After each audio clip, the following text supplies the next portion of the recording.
आज बात करते हैं उस 10 साल लंबी खोज की जिसने दुनिया को पूरी तरह से बदल कर रख दिया। ये मिशन था दुनिया के सबसे खतरनाक आदमी ओसामा बिन लादेन को ढूंढ निकालने का। लेकिन सवाल ये था कि एक भूत को कैसे ढूंढा जाए। मतलब एक ऐसे इंसान को कोई कैसे ढूंढ सकता है जो जैसे हवा में ही गायब हो गया हो। ओसामा बिन लादेन अब सिर्फ एक आदमी नहीं था, वो एक भूत बन चुका था।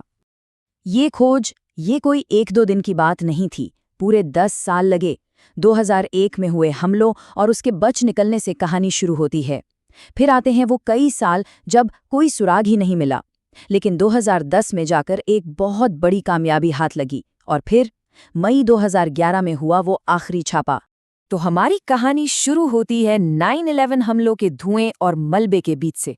जैसे ही दुनिया सदमे से उभरने की कोशिश कर रही थी, इतिहास की सबसे बड़ी खोज शुरू हो चुकी थी। और देखिए, खोज का पहला सुराग वो किस्मत की बात थी। हुआ ये कि एक हाईजैकर का सूटकेस गलती से एयरपोर्ट पर ही छूट गया। जब सीआईए ने उसे खोला तो अंदर से अल कायदा के ट्रेनिंग मैनुअल्स और एक वसीयत मिली। अब शक की कोई गुंजाइश ही नहीं थी, ये ओसामा का ही काम था। कुछ ही महीनों बाद तोरा बोरा की पहाड़ियों में अमेरिकी सेना ने ओसामा को चारों तरफ से घेर लिया था। वो लगभग पकड़ा ही जा चुका था, लेकिन उसने सरेंडर करने का नाटक किया। ये एक धोखा था। जैसे ही बमबारी रुकी, वो घोड़ों पर बैठकर अंधेरे का फायदा उठाकर पाकिस्तान की तरफ भाग निकला। और तोरा बोरा से भागने के बाद ओसामा बिन लादेन पूरी तरह से गायब हो गया। अब शुरू हुआ सालों लंबा और निराशा से भरा एक दौर। एक ऐसे आदमी की खोज जिसे ढूंढना सच में एक भूत को पकड़ने जैसा था। उसने अपनी स्ट्रैटेजी पूरी तरह बदल दी थी।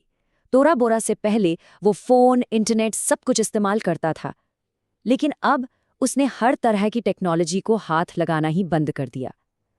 उसके संदेश अब सिर्फ इंसानी दूतों के जरिए हाथ से पहुंचाए जाते थे। और इस एक बदलाव ने उसे खुफिया एजेंसियों की पहुंच से लगभग बाहर कर दिया था। अमेरिका उसे खोजने के लिए इतना बेताब था कि उस पर $50 लाख का इनाम तक रख दिया गया। ये खबर इतनी ज्यादा फैलाई गई कि इनाम की घोषणा माचिस की डिब्बियों पर भी छापी गई थी। सीआईए ने सच में सब कुछ आजमा कर देख लिया। उन्होंने सीक्रेट शिप वाले मोबाइल फोन बेचे, लेकिन ओसामा ने तो टेक्नोलॉजी का इस्तेमाल ही बंद कर दिया था। फिर उन्होंने एक डबल एजेंट भेजा, लेकिन वो पलट गया और उसने 7 सीआईए अधिकारियों की जान ले ली। मतलब हर कोशिश नाकाम हो रही थी। और फिर सालों की नाकामी के बाद एक छोटी सी गलती ने सब कुछ बदल दिया। इब्राहिम अल कुवैती, ओसामा का सबसे भरोसेमंद कुरियर, हमेशा बहुत ही सावधान रहता था। लेकिन अगस्त 2010 में एक दिन, शायद आलस में, उसने पेशावर के एक पब्लिक एरिया से अपने पर्सनल फोन से बस कुछ सेकंड के लिए कॉल कर दी। उसे अंदाजा भी नहीं था कि सीआईए सालों से बस इसी एक पल का इंतजार कर रही थी। बस उस एक कॉल ने पूरी खोज को एक नई दिशा दे दी। सीआईए ने फौरन कॉल को ट्रैक किया। उन्होंने कुरियर को पकड़ा नहीं, बल्कि उसकी सफेद सुजुकी जीप का पीछा करना शुरू कर दिया। और वो जीप उन्हें सीधे एबटाबाद के एक रहस्यमयी किले जैसे घर तक ले गई। ये कंपाउंड किसी आम घर जैसा बिल्कुल नहीं था। इसकी दीवारें 18 फीट ऊंची थी, कोई फोन या इंटरनेट कनेक्शन नहीं था, और वहां रहने वाले अपना कचरा भी खुद ही जलाते थे। लेकिन सबसे अजीब बात, तीसरी मंजिल की बालकनी पर एक 7 फीट ऊंची दीवार थी, जैसे कोई किसी को बाहर की दुनिया देखने से रोकना चाहता हो। सीआईए को यकीन हो गया था कि यहाँ कोई बहुत बड़ा शख्स छिपा है।